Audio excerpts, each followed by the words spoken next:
After 3 years of a business marriage, my wife Willow asked me to attend a party on her behalf for the first time, citing overtime as an excuse. Unexpectedly, my friend snapped a photo of her having dinner with her first love, who had just returned to the country. What Willow didn't expect was that not only did I remain strangely calm, but I was also indifferent to her attempt to explain herself. It wasn't until she saw me casually embracing a beautiful woman at a gathering that she, with her lack of boundaries, began to panic for the first time. Chapter 1. The party was over. My wife, who had originally promised to come pick me up, had yet to show up. It had started drizzling outside. No one answered my phone call. The last message on WeChat was still the one I had sent. The event ends in 10 minutes. Where are you? The guests who had attended the party began to leave one by one. George, has your wife not shown up yet? How about I give you a ride? A familiar attendee kindly asked. I waved my hand, forcing a smile. No need. She's probably stuck in traffic. You guys go ahead. I smiled on the outside, but inside, the anger was steadily growing. Last night, Willow had taken time out of her busy schedule to ask me for a favor. She still had work to do. She wanted me to attend the party on her behalf. She said she would come pick me up after the event ended. I didn't hesitate. I agreed. But after waiting another half hour, my patience was completely drained. I was ready to call a cab myself. Just as I was pulling out my phone, I saw a message from Willow. I'm still working. Just call a cab yourself. I didn't reply. I should have expected this. The night breeze calmed me slightly, and I felt a little sober. On my way home, I received a message from David. Fool. Guess where I am right now? I replied with a voice message. I'll punch you straight in the face if you don't stop messing around. A short while later, David sent me a video. The background showed a lavishly decorated upscale restaurant. Under the dim, suggestive lighting, I could clearly see a woman sitting at a table not far away. I recognized her at a glance. It was my wife, Willow. She was wearing a relaxed smile, one I hadn't seen in a long time. She was sitting across from a man. It was hard to make out his features. David's voice, smug as always, came through the video. Didn't expect Makoto to come back. Heard he just landed tonight. You should be careful. Heh. So, it turns out true love is back in town. No wonder she didn't have time to attend the party. Makoto, Willow's high school sweetheart. They broke up in their 3rd year of university. He had occupied the entirety of her best years. David and I knew because we were in the class next door back then. I asked David to take 2 clear photos for me. Then I casually forwarded them to Willow. No explanation. No apology. Not even a typing notification. I didn't care anymore. Our marriage had always been a transaction. I turned off my phone and leaned back in the car seat, closing my eyes. 3 years ago, Willow and I both crossed the threshold of 30. Under pressure from both our families, we got our marriage certificate. The wedding was grand. A perfect match. A strong union in the eyes of everyone. After marriage, she focused on her career, and I ran my company. We lived under the same roof, but we might as well have been roommates. We gave each other enough personal space. There was no love to speak of, but there was no conflict either. Willow always thought this was fine,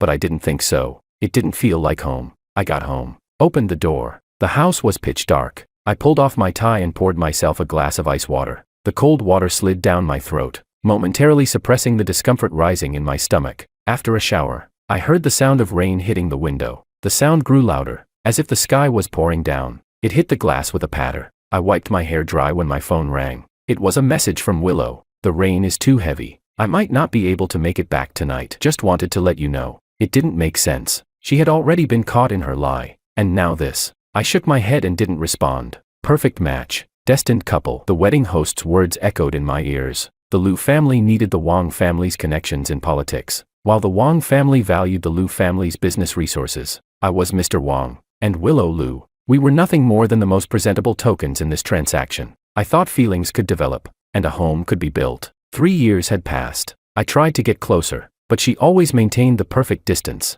She played the role of roommate flawlessly. I had once held out a small hope for her, but after her deceit, that hope was completely shattered. Chapter 2. The sky was just beginning to lighten. I was still wrapped in the blanket, deep in sleep. Suddenly, I was awoken by the sounds coming from the hallway. From the sound, it seemed like Willow had come back. It was ridiculous. It was barely past 5. If she had chosen to spend the night out, she might as well have stayed out until she was well rested before coming back. She opened the door, stepped in and stood by the bed. I could feel her gaze on me, but still not fully awake. I ignored her. She stood there for a while, then suddenly reached out to pull my blanket. I opened my eyes and swatted her hand away, pulling the blanket back over me. It's bad to sleep with your head covered, Willow said in a stiff tone. I muttered, crazy, under my breath, shot her a glance, and turned over to continue sleeping. Willow had dark circles under her eyes, her hair a bit messy. She was still wearing the same clothes from yesterday, carrying the smell of the outdoors. It seemed like she hadn't expected my reaction. I was just trying to fix your blanket, she said before retreating from the room. I slept until the sun was high in the sky. In the living room, Willow had changed into her loungewear and was having breakfast. It seemed like she, like me, had only just gotten up. Don't you want to explain what happened last night? I pulled out a chair and sat down. She paused her movements, looked up at me, and said, Makoto just came back to the country. We haven't seen each other in years. We just had a simple meal. As for lying to you, I just didn't want to explain further so you wouldn't overthink it. So last night, you two went to a hotel. Willow set down her spoon and frowned slightly. George, don't say things like that. Once the rain eases, I'll head back. I nodded, picked up the glass of water on the table, took a sip, and said calmly, all right, got it. My calm reaction, instead of the expected argument or questions, seemed to surprise Willow. She looked at me. It seemed like she was trying to find even the slightest trace of anger or hurt on my face, but she found nothing. I picked up a slice of toast and slowly spread some jam on it. My attention seemed completely focused on breakfast. You don't have anything else to say? Willow finally couldn't help but ask, her voice tinged with uncertainty. I glanced up at her, forced a polite smile, and said, say what? Should I wish you a pleasant meal?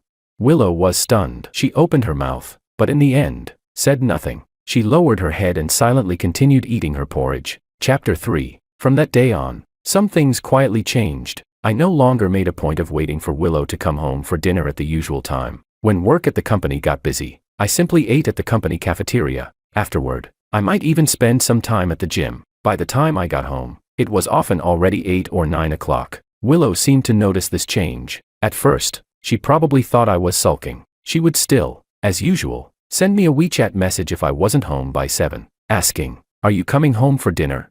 My replies were always brief and delayed. Busy. You eat first. Or I would just reply after a few hours. Once I was already home, I've eaten. After a few times, she stopped asking. On the weekend, not wanting to stay at home, I called up David. As soon as I got out of the car, 2 girls dressed in JK uniforms surrounded me. They both smiled sweetly and said in unison, hello, George. I was completely confused. I was sure I had never seen these 2 girls before. Hello, do we know each other? They didn't answer. Instead, they walked up to me, one on each side, and hooked their arms around mine. My arms were immediately trapped between 2 deep valleys. What are you doing? Don't worry, handsome. We're here to pick you up. Mr. David sent us. What the hell? What's this idiot David trying to do? 5 minutes later, I sat down across from David. He had 2 more JK girls sitting next to him. He smugly puffed on his cigarette and said, so, what do you think of the arrangement? Don't worry, they're all over 18. I replied irritably, are you out of your mind? What the hell is this stunt?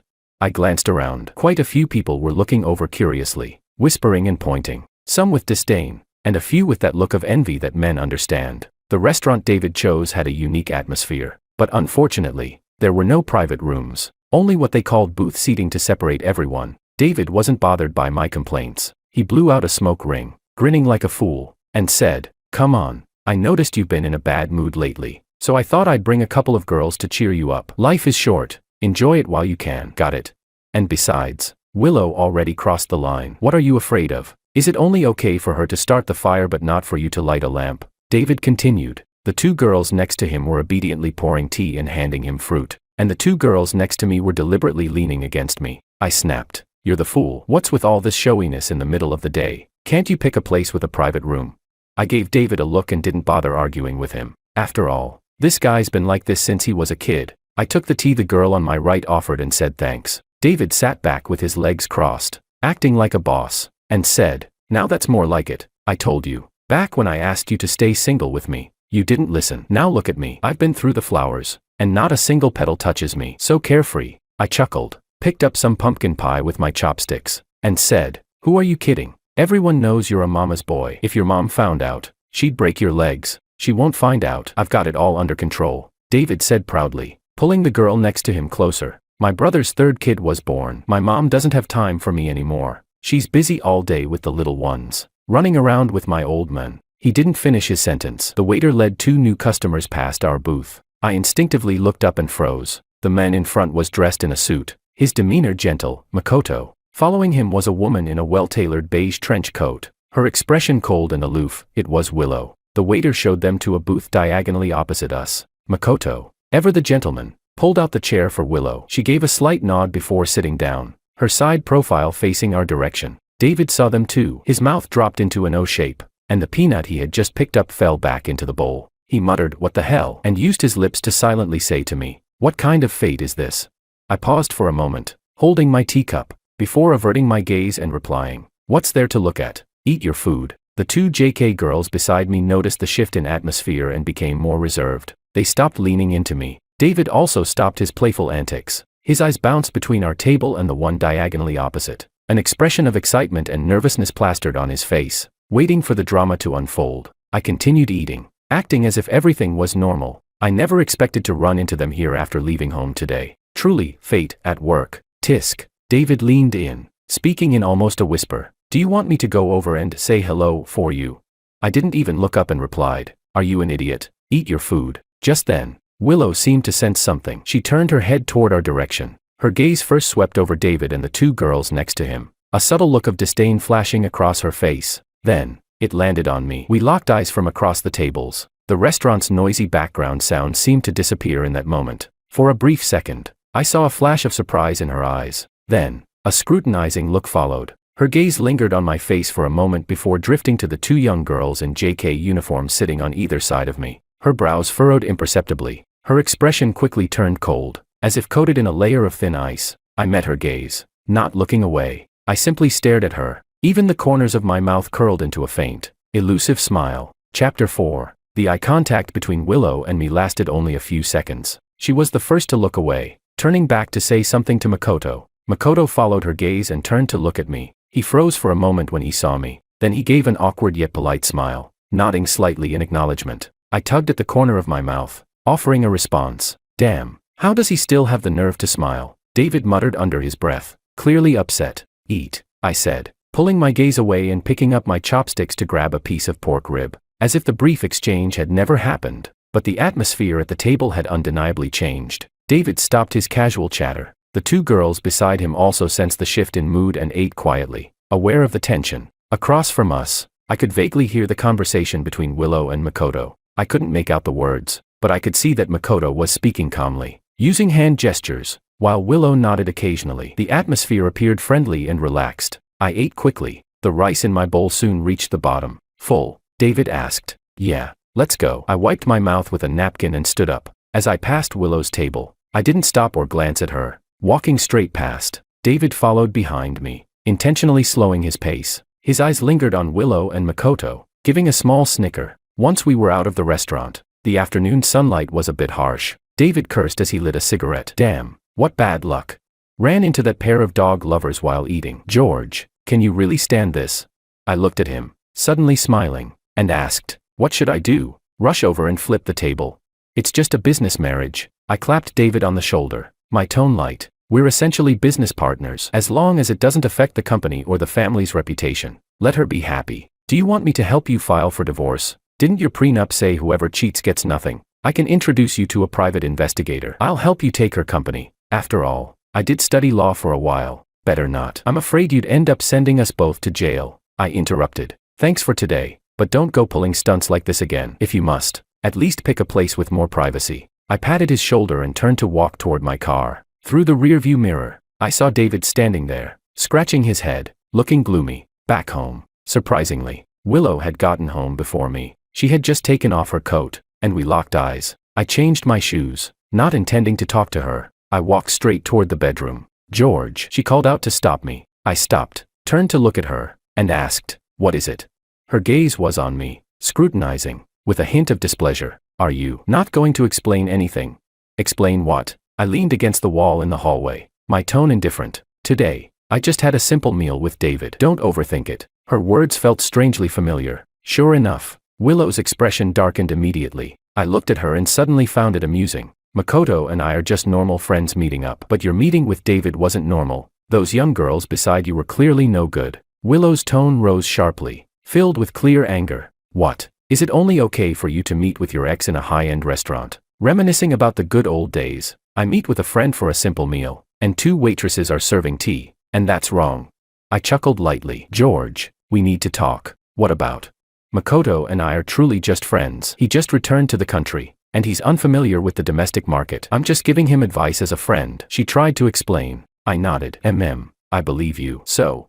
My response caught her off guard again. She probably expected an argument, questions, or even sarcasm, but she certainly didn't expect me to be this indifferent. So you don't need to get back at me by messing around with David. She finally said what she had been trying to say. You're overthinking it. I don't have the time for such childish games. I've just figured things out, I said, and I didn't look at her complicated expression anymore. I turned and walked into the bedroom. Chapter 5. That night, I didn't sleep well. Half awake, I seemed to hear the master bedroom door open and close a few times. There were faint footsteps lingering in the hallway. I knew it was Willow. In the days that followed, we entered a full-blown Cold War mode. Or perhaps, it was a new phase for us. Willow went to stay at her parents' house. She didn't formally tell me. One day, when I came home from work, I saw her with a small suitcase, driving off without a word. I didn't call to ask. Before going to bed that night, I received a brief message from her on WeChat. Busy with work recently. Staying at my parents' place for a few days to make it easier to work overtime. I stared at the screen.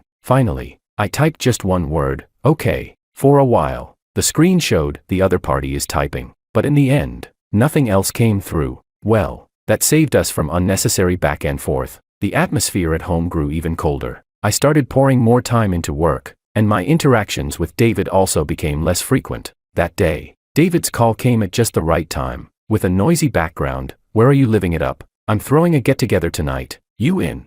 Working. Overtime tonight. I replied succinctly. No way. Weren't you the one who hated working overtime the most? I've got some proper girls tonight. From the art school. Guaranteed fresh and elegant. Really working overtime. The project is important. I cut him off. Next time for sure.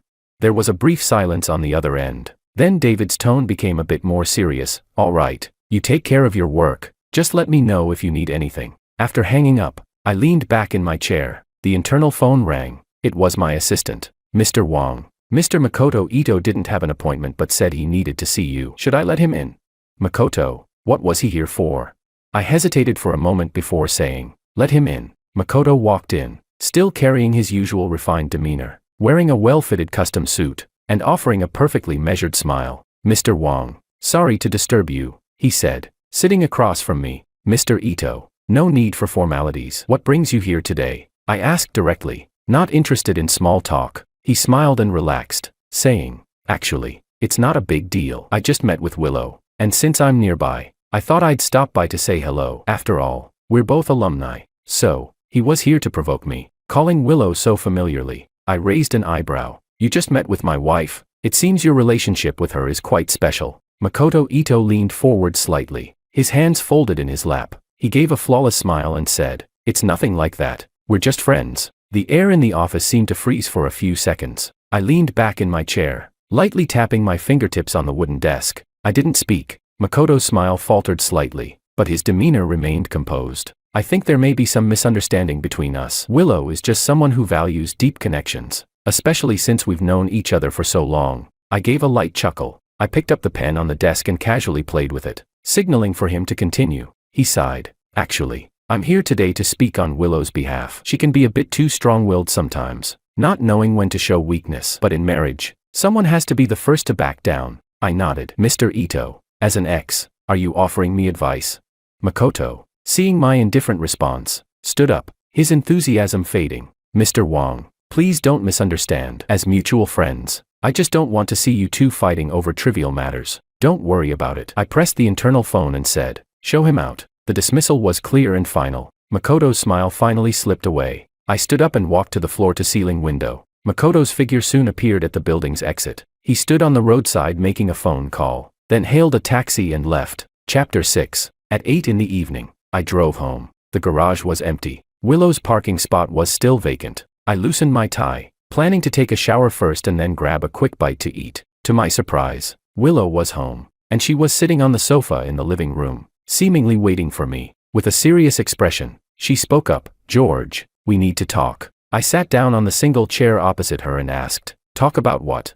Did Makoto come to see you today? She asked, not as a question but more as a confirmation. She was well informed. It seemed that after Makoto left my place, he got in touch with her. Yeah, your ex was quite enthusiastic. Even brought fruit. I smiled, as if reminiscing about the scene from earlier that afternoon. What did you talk about? Willow asked, frowning as she pressed on. Not much. Just that your ex was a little impatient and asked when I was planning to divorce you. Willow's face instantly turned pale. She stood up abruptly. How could he say such a thing? George, there's a limit to the lies you can tell.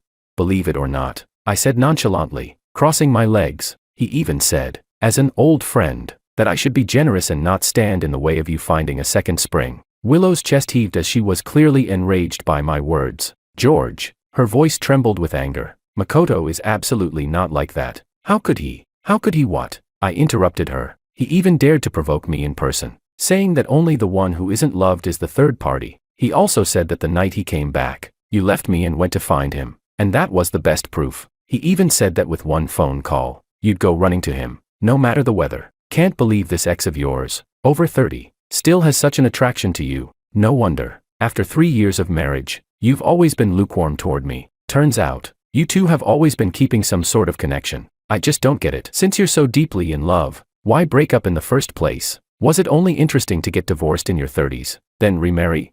Or maybe your ex has had enough fun and is now back to pick up the pieces.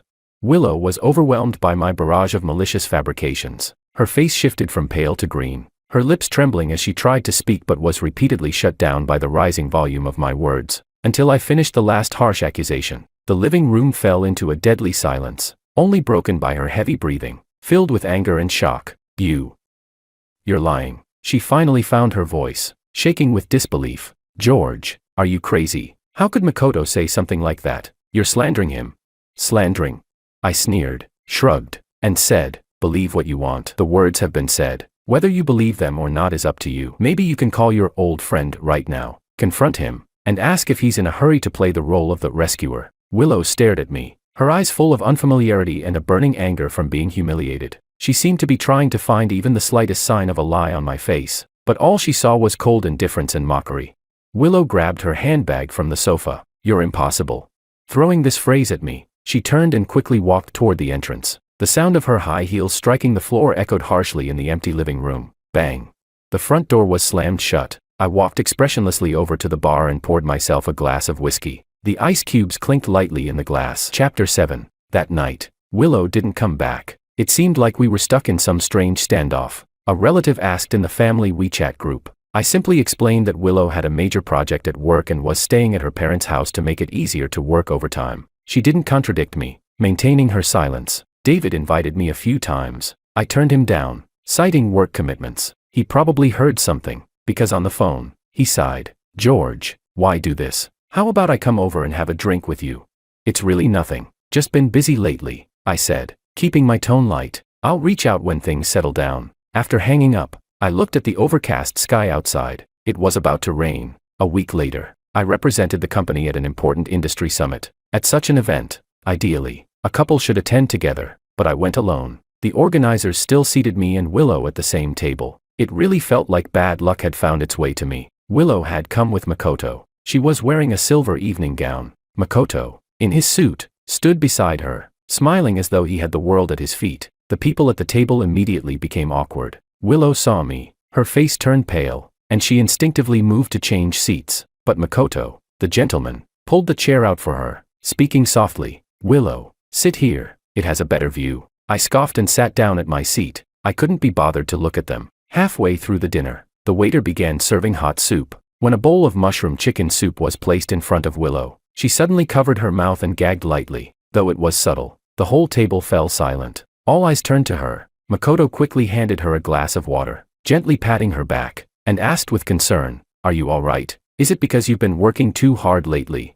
The tone, the gestures, he acted like a husband-to-be. One oblivious boss at the table smiled and joked. "Miss Liu, is there good news?" "Congratulations, Mr. Wang." "Congratulations, my ass." I put my chopsticks down, grabbed a napkin, and wiped my mouth. Looking at Willow, whose face had gone white, I spoke in a low voice, but loud enough for the whole table to hear. "Is that so? Well, we should figure out if it's just a bad stomach, or if we're congratulating someone for being pregnant. After all." I paused, my gaze sweeping over Makoto's frozen face. "What if it's just a bad stomach?"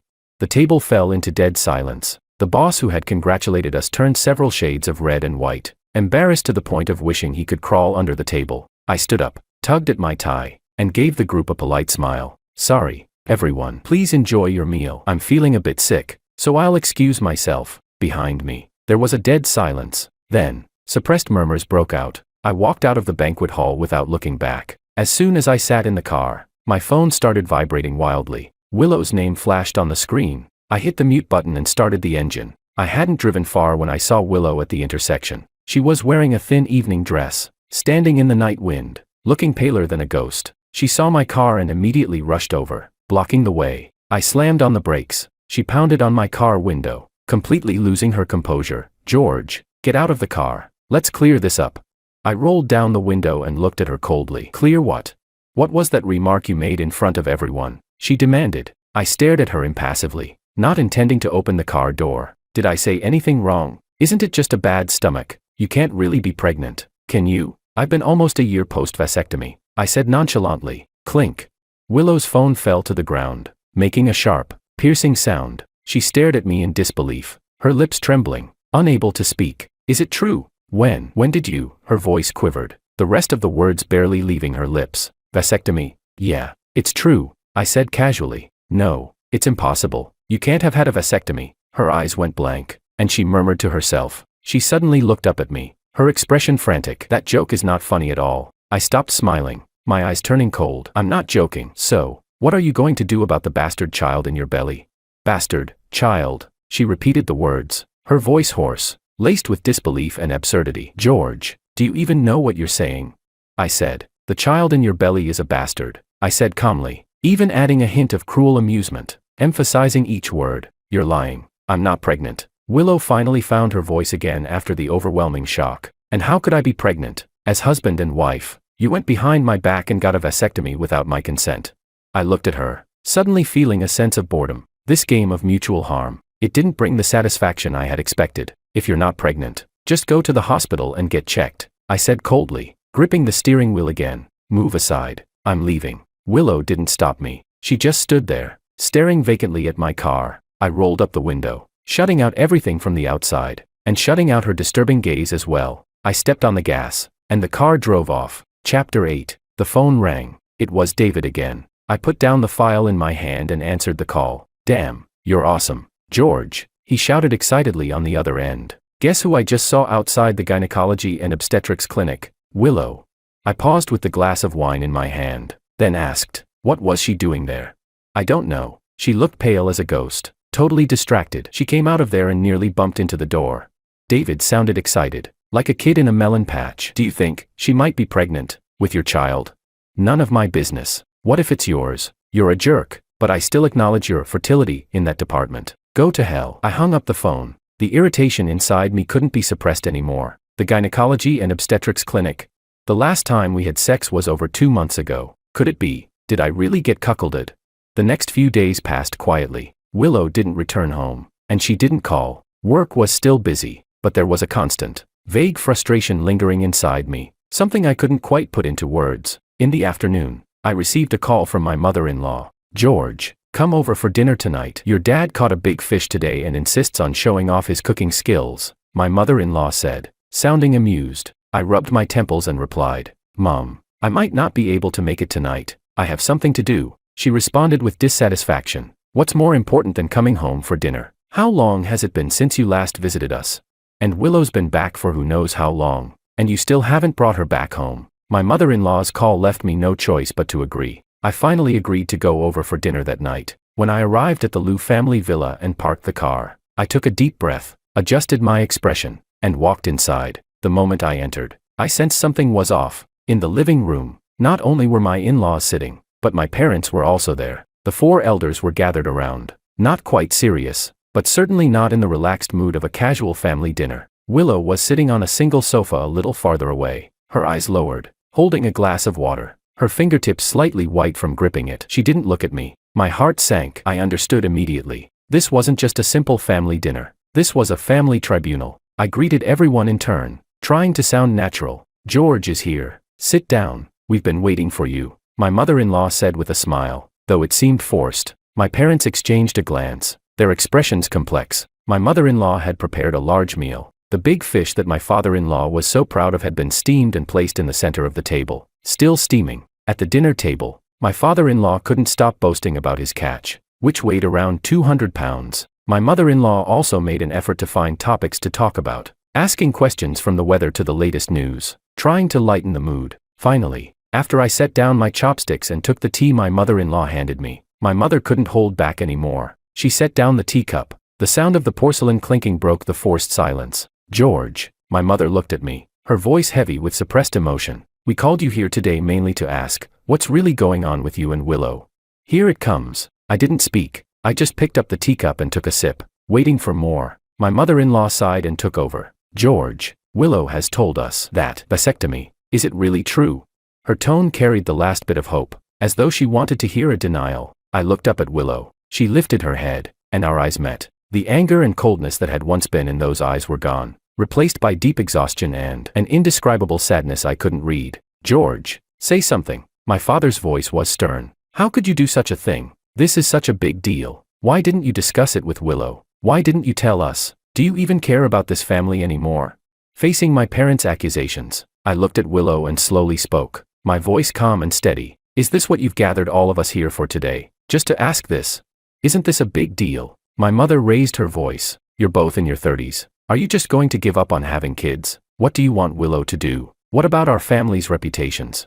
The pressure felt like a tidal wave crashing down on me. The eyes of all four elders were fixed on me. Willow, though her head was lowered, had tense shoulders, clearly waiting for my answer. Suddenly, I found it somewhat laughable and tiring. I set my teacup down, leaned back into my chair, and let my gaze sweep across everyone in the room, finally resting on Willow's pale profile. "I lied to her," I said, my voice low, but it clearly echoed through the quiet dining room. "What?" My mother was stunned. Willow shot up, staring at me in disbelief. I tugged at the corner of my mouth, a self-deprecating smile forming. I said the vasectomy was real. I made it up to piss her off. The lie had originally just been a way to provoke Willow. I hadn't expected it to cause ripples far beyond what I had anticipated. The room fell into a few seconds of dead silence.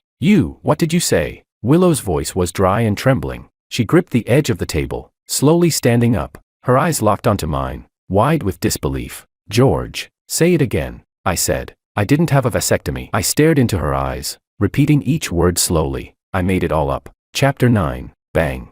My mother slammed her hand on the table, her voice both furious and urgent. "You child, can you just say whatever comes to your mind like that? Do you even know?" "Know what?" I interrupted, my tone edged with suppressed frustration. My gaze shifted to Willow. "Then why don't you ask her why she felt guilty enough to go to the obstetrics and gynecology department? Isn't the reason obvious? Her ex comes back and rushes to see her, and she lies to me, saying she's working late. She spends all her time with her ex, and tells me they're just friends." "No." Willow's voice suddenly shot up. Her body started shaking uncontrollably, and tears flooded down her face without warning. "I went to the hospital because I thought you really had a vasectomy." Her words left everyone stunned. "I haven't done anything wrong. I'm not pregnant. But I was scared. I was scared that if I did get pregnant, and you had a vasectomy, who would the child belong to? That stain couldn't be washed away. I had to get it checked." I watched as she frantically pulled a folded paper from her bag and slapped it down on the table. "This is the checkup report. I'm not pregnant," she cried out, her voice full of hurt and anger. "I even asked the doctor. I asked her if a wife could still naturally get pregnant after her husband has had a vasectomy. The doctor told me that reversing a vasectomy is risky, and it could mean losing the ability to have children forever." She cried so hard she could barely breathe. Her makeup was a mess. Both my parents and Willow's parents stood frozen, glancing between me and Willow, who was on the verge of passing out from crying. My mother-in-law rushed over to hug her. Willow raised her tear-filled eyes and glared at me with intensity. "George, all I could think about was, what if you really couldn't have kids anymore? What would we do? What would our family do? What if we want children in the future? What would we do then? I never even considered divorcing you over this, but you're using such a vicious lie to play with me, to get back at me." My mother opened her mouth to say something, but it turned into a sigh instead. I sat silently in my chair, not speaking. That sense of irritation in me strangely calmed down. "Yes, it was wrong of me to lie to you," I spoke, my voice eerily calm. "But can you ask yourself honestly, why did I lie to you? The day Makoto came back, you said you were working late. But what happened?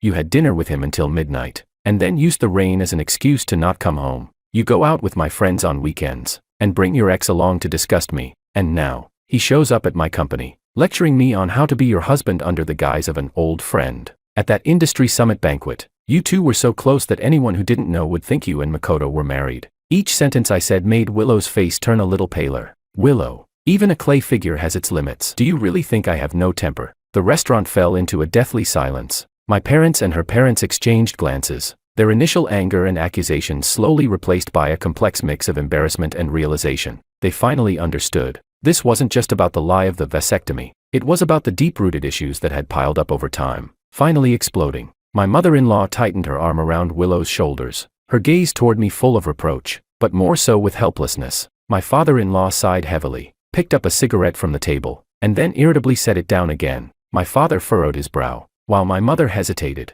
her words unspoken. Willow pulled away from her mother-in-law's embrace, wiping at her tear-streaked face, her eyes swollen and red. Yes, I admit that I mishandled things with Makoto. I ignored your feelings. Her voice was still hoarse, but there was a determined tone in it. I lied to you about working late, and it was my mistake to meet him frequently and make you uncomfortable, but I never, ever thought about betraying our marriage, and I never thought about leaving. I thought we just needed more time to adjust. She took a deep breath, trying to calm her emotions. He just came back to the country, and there were a lot of things he needed help with. I admit, I was fuzzy about boundaries, which made you misunderstand, but I swear, there is absolutely nothing between me and him. My mother-in-law opened her mouth to speak but was stopped by a look from my father-in-law. My parents also stayed silent. They realized that the argument at this moment needed to be resolved by the people involved. I looked at Willow. Her defiance and hurt in her eyes didn't seem fake. The anger in my chest was strangely doused by her tears, leaving only deep, overwhelming fatigue. Chapter 10.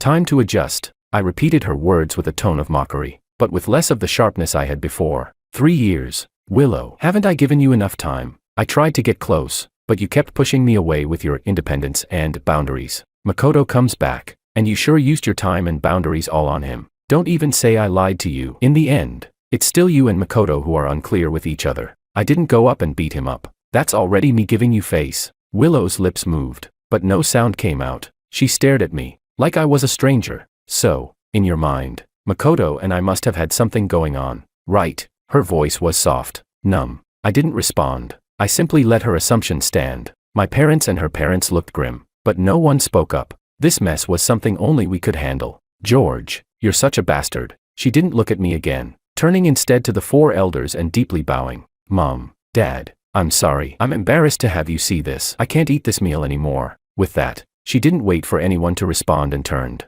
walking away. The sound of her heels faded as she reached the stairs. My mother-in-law tried to chase after her, but my father-in-law held her back and shook his head. George, my dad sighed, his face full of exhaustion, but hesitated to speak. You, sigh. I stood up, tugged at my tie, and said, I'll leave now. No one tried to stop me. I stepped out of the Liu family villa. The cool night air hit me, and my mind cleared a bit. My phone buzzed. It was David. How's it going tonight? He asked. My parents are here too. So, did you guys make up? I don't know. It's a bit complicated. Shit. Wanna come out for a drink? David asked, testing the waters. I'm not going. I'm going home to sleep. I hung up the phone but didn't start the car. Willow Liu's image from tonight flashed in my mind. There was a lump in my chest, but that feeling was quickly overtaken by something stronger, annoyance. Why is it that she can cling to her ex, but somehow, I'm the one who looks like the bad guy?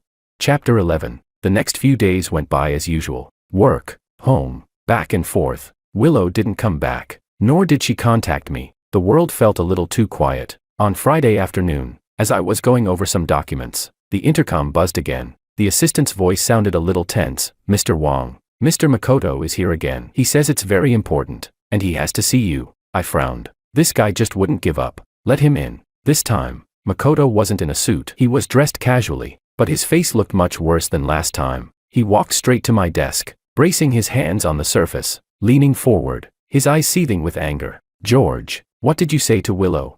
I leaned back in my chair, casually spinning my pen as I asked, Mr. Ito, what kind of attitude is this?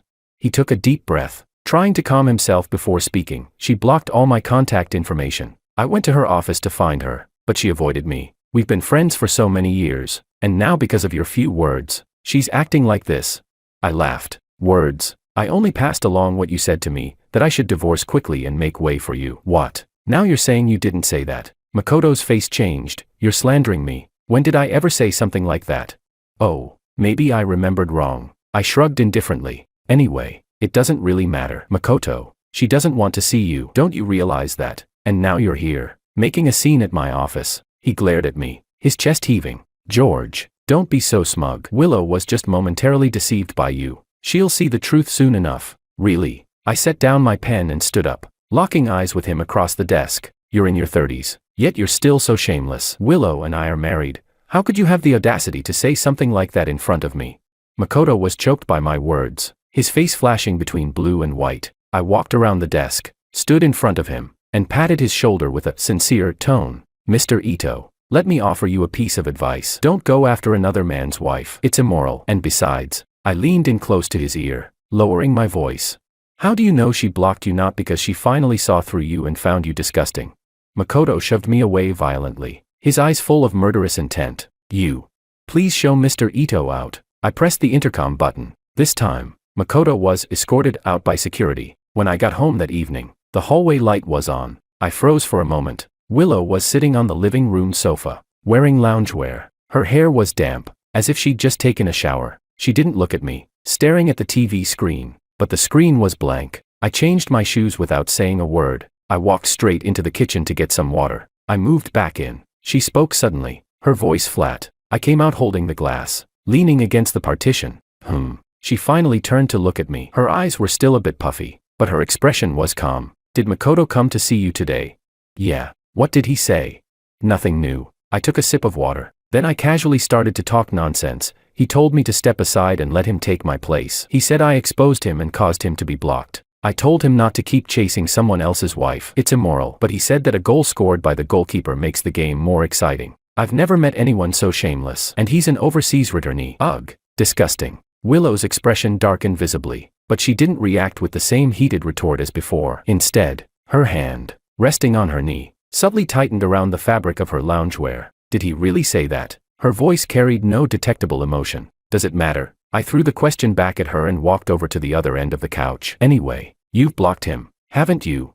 Willow fell silent for a few seconds before softly replying. I made it clear to him. She added, that from now on it's just strictly work, and we won't meet privately anymore. She paused before adding, if there's any future work to discuss. It felt like an explanation, a concession, but the vague, unresolved frustration in my chest didn't dissipate. Trust is like a piece of paper. The creases aren't so easily smoothed out. Do whatever you want, I muttered, picking up the remote and turning on the TV. The sound of business news filled the silence of the living room, but it only made the atmosphere feel emptier. It was as if life had returned to square one, but some things were definitely different. Even when we slept in the same bed, it felt like there was an invisible chasm between us. Time, like a dull knife, slowly passed another month. David had wisely stopped asking me out. He only sent jokes and humorous snippets over WeChat. Willow no longer brought up Makoto. She even started reducing unnecessary social engagements, coming home on time more often after work. Occasionally, she would try to start a conversation,